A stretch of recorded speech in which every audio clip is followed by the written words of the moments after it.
Je m'interroge toujours sur la question de l'ISH,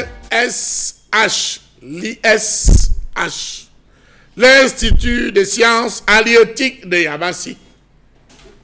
Oui, intéressons-nous un tant soit peu à l'Institut de sciences halieutiques de Yabassi. D'où est partie cette idée d'implémenter un tel projet comme celui-là dans un département aussi enclavé que celui du CAM, pourtant regorgeant des élites au kilomètre carré? Oui, d'où est parti ce projet s'il était celui véritablement de défendre une idéologie, de vouloir défendre un concept propre, celui de l'entrepreneuriat, de l'auto-entrepreneuriat, pour développer un secteur clé, un secteur capital, un secteur crucial comme celui de l'halieutique. Plusieurs années après le lancement, plusieurs questions se posent.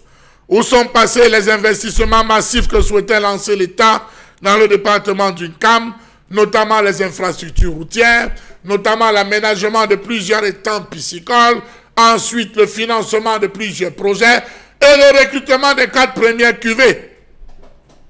4 premières cuvées au sein de l'administration camerounaise. L'État envisageait réhabiliter en synergie avec les élites, les chefs traditionnels et tous les fils et filles de Yabassi, des conditions pour que l'ISH et la localité se développent normalement. En second lieu, les infrastructures immobilières, parce qu'on disait qu'avec le boom démographique qu'on connaîtra à Yabassi, suite à l'implantation de l'ISH, des besoins immédiats en logement allaient se poser. À ce jour, où est-ce qu'on en est? Tenez par exemple, un étudiant a perdu la vie alors qu'il cherchait à rentrer sur Douala et a entendu le car de transport qui passe, ou les véhicules qui passent, disons là entre guillemets rarement, il est rentré dans une pick-up qui malheureusement quelques kilomètres plus loin fait l'accident. Il est décédé. Et pourquoi? Rentrons à la source. Savez-vous que la route qui mène à Yabassi est à 95% non goudronnée? On nous a dit que le goudron passe. On nous a dit qu'on a fait de larges efforts pour l'aménagement. C'est bien. Bravo! Il n'existe pas d'agence de voyage là-bas. Et quand vous ratez une occasion, vous pouvez attendre encore jusqu'à demain pour avoir une voiture. Je m'interroge sur l'avenir des étudiants de l'Institut de sciences halieutiques de l'Université de Douala, là-bas à Yabassi.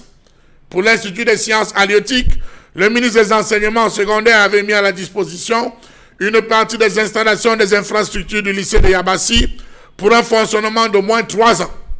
L'ISH compte 5 filières: aquaculture, transformation et contrôle de qualité des produits halieutiques, gestion des écosystèmes aquatiques, gestion des pêches, océanographie, j'y arrive, agronomie. En outre, l'ISH propose 2 masters: transport et logistique, gestion intégrée d'écosystèmes littoraux et marins.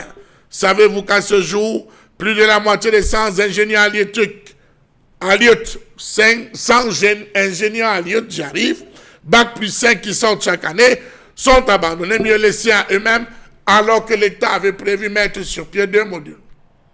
Premier module, recrutement massif des premières cuvées. Deuxième module, financement des projets.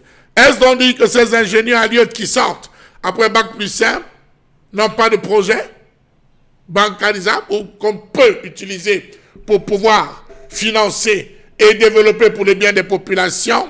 Question.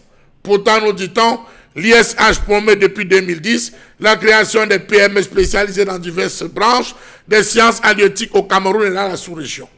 Comment comprendre que l'État, pour cette école, ait mis la charrue avant les bœufs? Comment comprendre que ces ingénieurs halieutiques sont obligés de se convertir en d'autres métiers après avoir été formés pour venir répondre au déficit du manque de protéines animales via les ressources halieutiques? Pourquoi être formé et rester à la maison? Où est passé ce document soumis à l'Assemblée nationale qui stipulait que les premières promotions devraient être recrutées directement pour répondre à l'insuffisance de la main-d'œuvre visible dans ce pays? Comment comprendre cet abandon alors que le pays manque de spécialistes dans le secteur de la pêche, avec plus de 50 milliards de francs CFA dépensés par an pour importer du poisson? 4 cuvées. aucun recrutement. Sinon, partiel et à tête chercheuse, aucun financement. Sinon, un sous-financement tenu par certains élus qui tiennent ces ingénieurs, non pas pour les projets de ces ingénieurs, mais pour leurs projets personnels. Le secteur de la pêche qui souffre, l'importation qui a décuplé. Finalement, on créé cet institut. Pourquoi? Pour répondre à quel type de besoin? Lorsque le secteur de la pêche en lui-même continue de souffrir. De Yabassi à Mangoulé, Bonnet-Poupa,